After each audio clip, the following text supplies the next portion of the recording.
Premier League, you know. 10 out of 10 scripting, bruv. 10 out of 10. You absolute see you next Tuesdays, bruv. 10 out of 10 scripting, bro.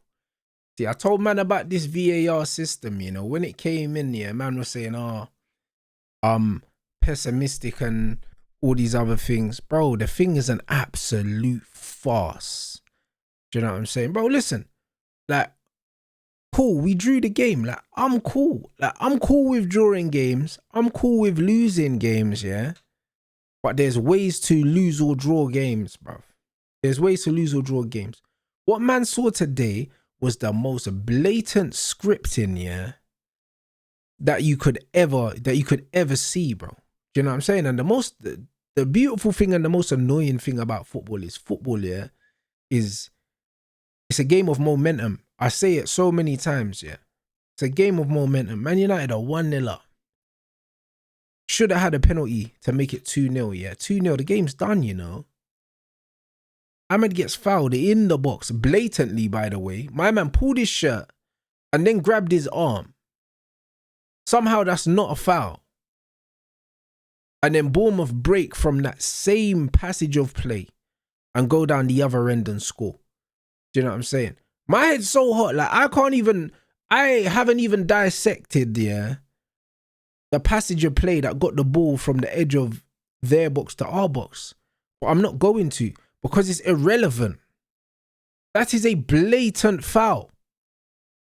And then for them to not give the foul, yeah, because apparently you can't give more than one penalty in a game because a foul's not always a foul. There's stipulations as to when a foul is a foul, because you've already given us a penalty, so you can't give us another one. Are you all right? Blatant foul. And then they go down the other end, make it 1-1. And then we have to make it 2-1. We're playing against Bournemouth. We're playing against the referees. We're playing against the Premier League that are trying to make this league marketable and exciting, because it's rubbish. For the most part, this league is rubbish. The games are not entertaining for the most part. You got people wrestling goalkeepers and doing all this rubbish. Literally a league full of set pieces and that. The brand of football, yeah, the overall Premier League brand is rubbish. So these men have to keep it exciting by doing foolishness like what they did today. Because that's what it is. Blatant scripting. How the hell, yeah, can you give a penalty, yeah, and a straight red card for what Evan Nielsen did, yeah? No, for what Harry Maguire did on Evan Nielsen, but Ahmad's one's not a penalty. Harry Maguire, idiot for even putting his arm out, because you give the referee a decision to make, but he didn't pull his shirt. It was an open palm and he put his hand on man, bro. He probably just like nudged him to kind of put him off, do you know what I mean? Just to off balance him, just to let him know he's there. Like, defenders do it all the time. Quite experienced defenders do it. Like, when I used to play, they do that all the time. They'll nudge you, or they'll kind of like give you a little push, just enough to kind of put you off balance a little bit, just to rattle you. Do you know what I mean? Just to give you something else to think about. But Evan Nielsen proceeds in flipping, doing some Swan Lake flipping twirling thing, yeah, and somehow that's a foul. There was not enough contact, yeah, to even make man go down. There was nowhere near enough contact. Not a shirt pull, not a nothing, bro. And the guy's dashed himself down on the floor, bruv.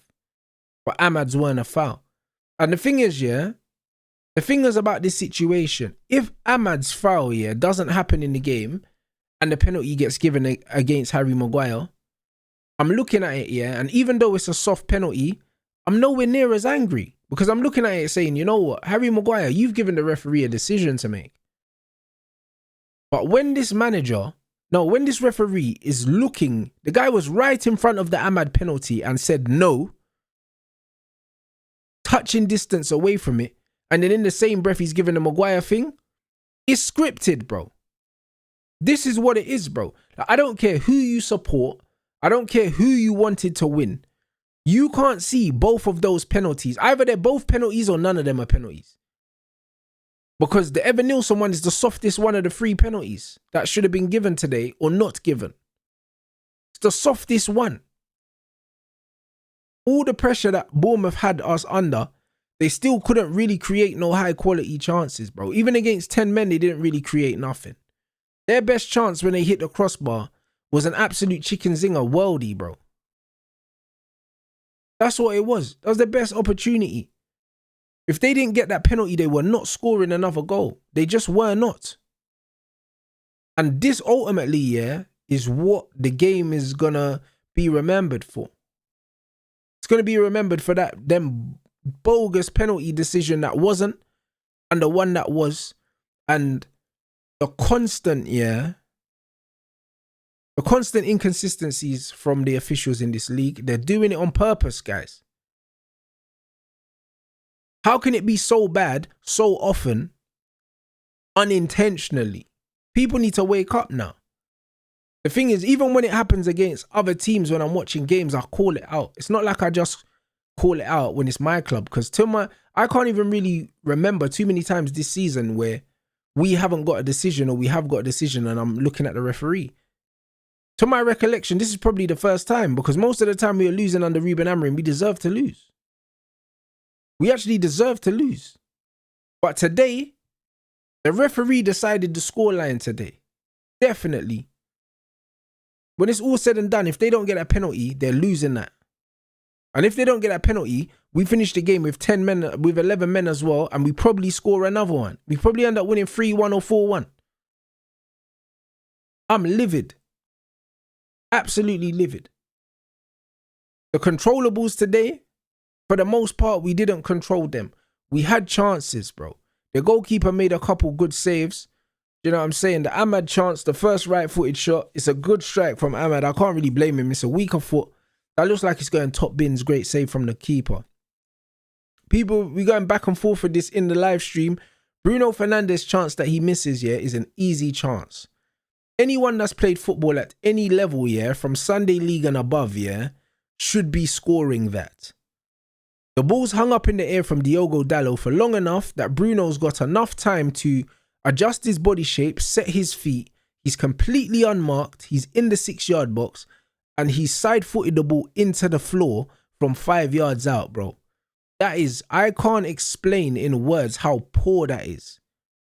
I can't explain how poor it is to not connect with the ball properly when you've got that much time and you're not under no pressure whatsoever and you're that close to the goal and the goal is extremely wide. And the one place that you put it to not score, you put it there, you hit the goalkeeper.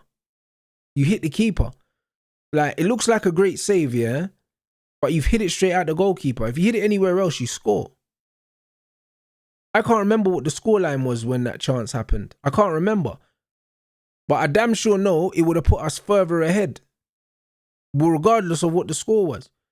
We had enough opportunities, yeah, to win that game today without allowing the officials to control the outcome of the game. We have ourselves to blame for that. But this officiating, yeah, is a joke. And the reason why it will never get dealt with is because they're doing it on purpose, guys. They're doing it on purpose. Why do these guys keep being allowed, yeah, to do these things and no one holds them accountable? Man in the VAR room talking about, oh yeah, we're going to allow the ref to basically overrule the VAR, bruv. Are you flipping stupid? What's the point in having the VAR, yeah, if you're just going to let the ref do that foolishness? Where man's looking right at the situation, Ahmad's fouled. Joking. Like, absolutely seething, bro. And Michael Carrick, all the things that are making Michael Carrick a really good coach and a good man manager worked against him today, because Benjamin Sesko, as soon as we got a man sent off, Carrick, you have to take Sesko off. I don't care. The difference between you and a Jose or a Conte is they would have subbed off Sesko. Regardless of if he just got subbed on, they would have subbed him off, because you have to do whatever you need to do to win the game. You have to be ruthless. You need to be a bastard sometimes. Do you know what I'm saying? Benjamin Sesko would have been upset, yeah, but he would have understood, yeah, if we got the win. Because off the ball, Sesko don't offer us nothing. And this is why when people were crying out, and this isn't a criticism of Sesko, I've said this already. When people was crying out for Sesko to start, I told man already, yeah, he don't offer enough off the ball. Brian in the first half, yeah, was helping us win the ball back, yeah, from his pressing from the front. As much as he's horrible on the ball, yeah, and he don't offer a lot. Off the ball, he helps us with our shape and our discipline. Benji came on, yeah. I don't know how many touches he had, but for the most part of the game just bypassed him, bro. We're not good enough as a team yet to play with 10 men in the build-up, let alone 9 men because we got a man sent off, which is why he should have been sacrificed, not Cunha. I understand why the manager looked at it and said, I'm going to leave Ahmad on instead of Cunha, because Ahmad's more enthusiastic when it comes to the defensive side of the game and the ugly side, but you have to take Benji off. You have to take him off because he's the only one defensively that's useless and we've already got a disadvantage. So why are you going to leave Benji on for? We're defending a lead, bro. Well, not even we're defending a lead because, hold on, red card, no, 2-2. So we weren't defending a lead, but we were holding on. We were holding on. We were defending a point. We're away from home. We're holding on. Why do we need a goal poacher right now? Like, we was never going to really win the game. And if we were going to win the game, it was probably going to be from a smash and grab set piece thing or something like that. You got to sacrifice Benji. That's the main thing that I'm going to criticize Carrick for. People were saying, oh, he should have put on Xerxes. He should have put on Xerxes. However, it's very clear for whatever reason. I don't know if the people at the club, yeah, are telling him, you know what, yeah, Josh is leaving in the summer. Like, you got to prioritize Sesko's minutes because it's not really making sense. Because when we need someone to slow down the game and control the ball, yeah, like when we were 2-1 up, we need to slow the game down because it's a bit scatty. And we just need a bit of composure in the final third, yeah? You're not... Like, Josh is the obvious candidate, bro. You know what I mean? And if it's not him, then it's Cunha in the false 9. But it just feels like man's almost forcing the Sesko substitution because it just feels like it's a substitution he has to make, bro. Like, today's game wasn't really a game for Sesko, like, because it was a basketball game. Like, we never really had the ball under control for large periods, waves and waves and waves of possession. When you've got waves and waves and waves of possession, yeah, you can build up and you can get your striker into the box. It wasn't really a game for that. It was a game for getting the ball into a focal point and then the players running past them and we killing them in transition. So from the changes point of view, that wasn't a good one. The Mason Mount coming on at the end, I understood because we needed fresh legs. Ugarte for Casemiro, I understood because we was under pressure. Cass was on the yellow, and even that yellow was a silly yellow. Again, the referee's moving mad. You see those not given when they're other players. But Cass is on a yellow card. The other team is pressuring us. We're on the back foot. You can't afford to leave Casemiro on, yeah, for him to potentially get sent off as well. And then you got 9 men, you're fucked. So I completely understand, yeah, the substitutions really, apart from the Sesko one I would have done differently. I understand he done the nice guy thing and said, I don't want to sub man on and sub him back off because it's like an unwritten rule with managers. You don't do it. But for me, I don't want to lose so badly. I would have made that substitution. And to be honest, yeah, like we drew the game in spite of the manager not making them changes. Because if we would have lost, it would have been because he didn't make that change, bro. It would have been that because we was defending with one less man. Defensively, Sesko didn't really contribute. So, right, I can't lie. My head's on the moon, yeah. It's still another point gained. We could have been 9 points clear of Chelsea and I think 8 of Liverpool. Instead, do you know what I'm saying? We're still, 7 points and whatever. Either way, we're clear of these, man. We got the buffer. We could have afforded to draw this game, innit?